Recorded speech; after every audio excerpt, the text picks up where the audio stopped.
Hello guys. तो दोस्तों इस वीडियो में हम आपके लिए फिर से काफ़ी सारी नई जॉब अपॉर्चुनिटीज लेकर आ चुके हैं। उसमें से जो सबसे पहली जॉब अपॉर्चुनिटी रहेगी विप्रो कंपनी की तरफ से रहेगी। Wipro elite off campus 2025 top hire project engineer. तो यहाँ पे प्रोजेक्ट इंजीनियर जॉब पोजीशन के लिए off campus hiring recruitment drive निकल चुकी है। डिटेल में बात करें तो कौन कौन एलिजिबल है, तो एजुकेशन की बात करें तो 2024 के जो पास आउट है वो इसके लिए अप्लाई कर सकते हैं। क्वालिफिकेशन में बी टेक कंपलसरी रहेगा, मैंडेटरी रहेगा। एमई एमटेक किया है, 5 ईयर का इंटीग्रेटेड कोर्स किया तब भी आप इसके लिए अप्लाई कर सकते हो, लेकिन बीटेक कंपलसरी रहेगा।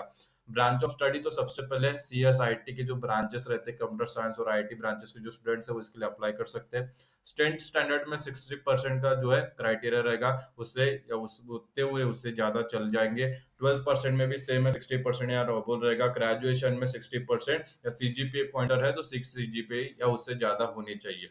ओपन स्कूल और डिस्टेंस जो एजुकेशन है अलाउड 10 to 12 ओनली। अगर आपके पास ग्रेजुएशन ओपन कॉलेज का है तो आप इसके लिए अप्लाई नहीं कर सकते। 10वीं 12वीं अगर ओपन कॉलेज का है आप इसके लिए अप्लाई कर सकते हो, लेकिन ग्रेजुएशन आपका रेगुलर कॉलेज में ही होना चाहिए। अदर रिक्वायरमेंट की बात करें, अदर क्राइटेरिया की बात करें तो one backlog is allowed at the time of online assessment.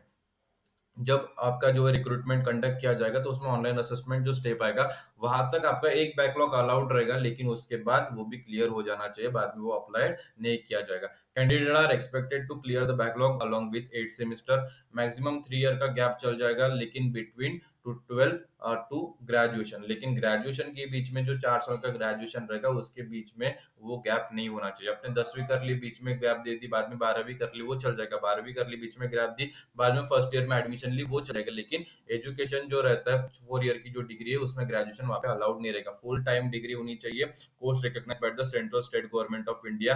Candidate will be invited for the test process who have completed 3 month कुल जो ऑफ पीरियड रहता है फ्रॉम द प्रीवियस असेसमेंट, उसको ही यहाँ पे जो है इनवाइट किया जाएगा। Should be an Indian citizen होना चाहिए, पीआईओ होल्डर या ओवरसीज का जो इंडियन सिटीजन कार्ड है वो अगर होल्ड करते हो तभी आप इसके लिए अप्लाई कर सकते हो। भूटान नेपाल नेशनल जो रहते हैं उनको सिटीजनशिप जो गवर्नमेंट द्वारा ऑथराइज किया जाता है वो आपको वहाँ पे सबमिट करना होगा, और आपकी एज 18+ होनी चाहिए। वर्क लोकेशन पैन इंडिया रहेगा। कंपनसेशन यहाँ पे सबसे पहले 3.5 लाख पर एनम का पे पैकेज मिल जाएगा। Flat bonus post 6 month from the joining 25K to be merge with the जो कॉप after 12 month of bonus payment मिल जाएगा। तो सबसे पहले 25,000 का फर्स्ट ईयर का जो इंक्रीमेंट भी मिल जाएगा, मतलब आपको एक पेबल बोनस आपको मिलता है, फर्स्ट ईयर का ही मिलेगा। रेगुलर ईयरली इंक्रीमेंट रहेगा। मर्ज बोनस सबसे पहले यहाँ पे 18, 24, 36 मंथ का रहेगा। सर्विस एग्रीमेंट यहाँ पे 12 मंथ का रहेगा। सिलेक्शन प्रोसेस की बात करें तो यहाँ पे सबसे पहले जो ऑनलाइन असेसमेंट है, सबसे पहले यहाँ पे फर्स्ट राउंड कंडक्ट किया जाएगा 128 मिनट का, कंप्रेसिंग ऑफ 3 सेक्शन, जिसमें aptitude test, logical ability, quantitative ability, English verbal ability के अंतर्गत 48 क्वेश्चंस रहेंगे। बाद में कम्युनिकेशन जो टेस्ट रहेगा, बाद में ऑनलाइन प्रोग्रामिंग टेस्ट कंडक्ट किया जाएगा जिसमें 2 प्रोग्रामिंग कोडिंग रहेगा। ड्यूरेशन 60 मिनट का रहेगा। बाद में candidate can choose any one of the programming language for the coding test, Java, C plus plus और पाइथन। सेकंड राउंड की बात करें तो वॉइस असेसमेंट रहेगा। थर्ड जो राउंड रहेगा बिजनेस डिस्कशन रहेगा। तो इसमें आप कैसे अप्लाई करना है तो इसकी लिंक आपको इस वीडियो के डिस्क्रिप्शन में जो है प्रोवाइड कर दी गई है, विप्रो अप्लाई लिंक। जैसे आप उस पर क्लिक करते हो विप्रो का पेज ओपन हो जाता है। सारी चीजें पढ़ लेना, समझ लेना, फिर आप नीचे स्क्रॉल करना है। नीचे स्क्रॉल करने के बाद यहाँ पे अप्लाई लिंक है, वहां पर क्लिक करोगे तो आप नेक्स्ट स्टेप पर चले जाओगे। जैसे आप नेक्स्ट स्टेप पर चले जाते हो एक नया पेज हमारे सामने ओपन हो जाता है सुपर सेट का। सुपर सेट का पेज ओपन हो जाता है, आप देख सकते हैं यहाँ पे सुपर सेट का पेज ओपन हो चुका है। विप्रो इलाइट ऑफ कैंपस 2024, तो यहाँ पे आप रजिस्टर पर क्लिक करके अपना फॉर्म फिलअप कर देना। इसका जो लास्ट डेट है वो 28 फरवरी रहेगा। इस वीडियो की जो नेक्स्ट जॉब अपॉर्चुनिटी रहेगी रॉकवेल ऑटोमेशन कंपनी तरफ से। Rockwell Automation top hire graduate engineer trainee job role. Detail में बात करूं तो जो जॉब रोल रहेगा graduate engineer trainee full time job रहेगा। अगर आप सिलेक्ट हो जाते हो रॉकवेल कंपनी में as a graduate engineer trainee, क्या जिम्मेदारी आपकी रहेगी, तो सबसे पहले इलेक्ट्रिकल डिजाइन। तो आपको इलेक्ट्रिकल एप्लीकेशन को डिजाइन करना होता है, डेवलप करना होता है using industry standard software like AutoCAD, E plan and Creo. Product focus पे ध्यान देना, जैसे specialize in designing electrical component for product like low voltage motor control centers, medium voltage हो गया, सॉफ्ट स्टार्टर हो गया, वेरिएबल फ्रीक्वेंसी ड्राइव्स हो गया और स्विच गियर हो गया। इसके लिए आपको जो है इलेक्ट्रिकल कंपोनेंट को डिजाइन करने की स्पेशलाइजेशन आपके पास होनी चाहिए। कंपनी प्रोसीजर को फॉलो करने की जिम्मेदारी आपकी रहती है। कौन कौन एलिजिबल है, तो अगर आपको सिलेक्ट होना है ग्रेजुएट इंजीनियर ट्रेनी तो आपके पास बैचलर डिग्री होनी चाहिए इंजीनियरिंग और रिलेटेड स्किल्स के साथ। वर्क लोकेशन इसका नोएडा रहेगा। कैसे अप्लाई करना है तो इसकी लिंक आपको इस वीडियो के डिस्क्रिप्शन में जो है प्रोवाइड कर दी गई है। रॉकवेल ऑटोमेशन अप्लाई लिंक, जैसे आप उस पर क्लिक करते हैं ये पेज ओपन हो जाता है। सारी चीजें पढ़ लेना, समझ लेना, फिर आप नीचे स्क्रॉल करना है, फिर आप अप्लाई लिंक है वहां पर क्लिक करोगे तो हम नेक्स्ट स्टेप पर चले जाते हैं। आप देख सकते हो ग्रेजुएट इंजीनियर ट्रेनिंग, यहाँ पे अप्लाई पर क्लिक करके अपना फॉर्म सबमिट कर देना। इस वीडियो की जो नेक्स्ट जॉब अपॉर्चुनिटी रहेगी बीसीजी कंपनी की तरफ से। BCG firm top hire 2025 for freshers. तो यहाँ पे फ्रेशर्स के लिए बीसीजी कंपनी की तरफ से ऑफ कैंपस हायरिंग निकल चुकी है। डिटेल में बात करें तो रिसर्च एसोसिएट इसका जॉब रोल रहेगा, फुल टाइम जॉब रहने वाला है। रिसर्च एंड इंसाइट इसकी जॉब कैटेगरी रहेगी। अगर आप सिलेक्ट हो जाते हो एज अ रिसर्च एसोसिएट तो आपकी क्या जिम्मेदारी रहेगी, तो सबसे पहले रिसर्च को कंडक्ट करना होता है, in depth research across various industry and sector to support BCG consulting project. Data को एनालाइज करना होता है from various source, synthesize information and draw meaningful insight. So research को सपोर्ट करना होता है to consulting and other stakeholder within the BCG. Industry expertise को develop करना होता है वन टू स्पेसिफिक इंडस्ट्री और फंक्शनल एरियाज। मैनेजमेंट करना होता है, उसके बारे में नॉलेज होना चाहिए। कंट्रीब्यूट करना होता है to development and maintenance of BCG internal knowledge base. Professional development के साथ आपको काम करना होता है। जो सीनियर कलीग्स रहेंगे उनके साथ मिलकर आपको काम करना होगा, तो आपको एक उनको उनके उनसे सीखने की जो अपॉर्चुनिटी आपको वहां पे मिल सकती है। Continuously develop your research skill. कौन कौन एलिजिबल है, तो सबसे पहले bachelor degree in any discipline होना चाहिए, engineering, commerce, science, economic etcetera, with a strong academic record होना चाहिए। 0 to 1 का रिलेवेंट एक्सपीरियंस अगर आपके पास, आप फ्रेशर्स हो, आप इसके लिए अप्लाई कर सकते हो। 1 ईयर का रिलेवेंट फील्ड में एक्सपीरियंस होल्ड करते हो तभी आप इसके लिए अप्लाई कर सकते हो। इंग्लिश में कम्युनिकेशन स्किल अच्छी खासी होनी चाहिए। टेक्निकल स्किल जैसे Microsoft Office suite, Excel, word word और पावर पॉइंट के बारे में नॉलेज होना चाहिए।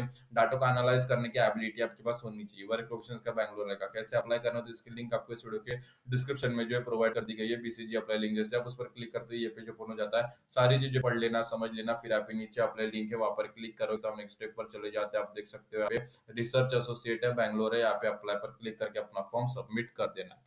इस वीडियो की नेक्स्ट जॉब अपॉर्चुनिटी रहेगी जेडएस कंपनी की तरफ से। ZS associate top hire 2025 decision analytics associate. तो यहाँ पे decision analytics associate job position, job role के लिए off campus hiring recruitment time निकल चुकी है। इनसाइड एनालिटिक्स इसका जॉब कैटेगरी रहेगा, फुल टाइम जॉब रहेगा। अगर आप सिलेक्ट हो जाते हो जेडएस कंपनी में as a decision analytics associate, तो अब क्या जिम्मेदारी आपकी रहेगी, तो सबसे पहले जो एडवांस स्टैटिस्टिकल मेथड रहते हैं उसे यूज करना होता है to analyze data and solve complex business problem for client. Models को डेवलप करना होता है, अप्लाई करना होता है to guide client decision making. और जो टूल्स रहते हैं लाइक आर, टैब्ल्यू, सैस उसे एंड एक्सेल, उसे यूज करके आपको जो है इंसाइटफुल विजुअलाइजेशन जो है क्रिएट करना होता है डाटा के बारे में। क्लाइंट इन कम्युनिकेशन, जो भी आपकी फाइंडिंग रहेगी, जो भी इंसाइट रहेगा उसे कम्युनिकेट करना होता है, प्रेजेंट करना होता है to client to in clear and consist report and presentation. Project management की जो सारी जिम्मेदारी आपकी रहेगी, जैसे टाइमलाइंस हो गया, डिलीवरीज हो गया, ये आपके पूरे सारी जिम्मेदारी आपके अंतर्गत रहेगी as a decision analytics associate. Mentorship आपको प्रोवाइड करनी होती है, गाइडेंस प्रोवाइड करना होता है टू आपके जो जूनियर कलीग्स रहते हैं, आपके जो जूनियर टीम मेंबर्स रहते हैं, उनके साथ इनोवेशन के ऊपर ध्यान देना होता है। हमेशा continuously develop new analytical approaches and improve headers capabilities. कौन कौन एलिजिबल है, तो सबसे पहले बैचलर डिग्री, मास्टर डिग्री अगर है आपके पास रिलेवेंट फील्ड में, आप इसके लिए अप्लाई कर सकते हो। एग्जाम्पल के तौर पे ऑपरेशन जो है, रिसर्च हो गया, applied mathematics, management science and data science, statistic, electronic जो इकोनॉमेट्रिक्स हो गया, इंजीनियरिंग, इसके बारे में अगर आपके पास डिग्री है आप इसके लिए अप्लाई कर सकते हो। स्ट्रॉन्ग एकेडमिक रिकॉर्ड होना चाहिए with the focus of quantitative and article subject. Experience की बात करें तो अप टू 3 ईयर का रिलेवेंट वर्क एक्सपीरियंस अगर आपके पास, एग्जाम्पल के तौर पर डाटा एनालाइज, कंसल्टिंग, रिसर्च, तो आप इसके लिए अप्लाई कर सकते हो। लेकिन फ्रेशर्स भी उतना ही एलिजिबल रहेगा जितना एक्सपीरियंस कैंडिडेट अप्लाई कर सकता है। टेक्निकल स्किल्स की बात करें तो programming skill at least one language में होनी है, जैसे Java, Python, R. Tools and platform की बात करें तो exposure to tools like Hadoop and database system. Analytical skills की बात करें तो data analyse, strong analytical problem solving skill होना चाहिए। डाटा विजुअलाइजेशन जैसे tools like R, SAS, Tableau के बारे में आपके पास नॉलेज होना चाहिए। सॉफ्ट स्किल्स की बात करें तो मोटिवेशन होना चाहिए, वर्क एथिक के साथ काम करने की क्षमता, कम्युनिकेशन स्किल, इंटरपर्सनल स्किल और अटेंशन टू डिटेल की एबिलिटी होनी चाहिए। वर्क लोकेशन यहाँ पे पुणे, गुड़गांव, बैंगलोर, नोएडा, चेन्नई, इस जगह जॉब अवेलेबल है।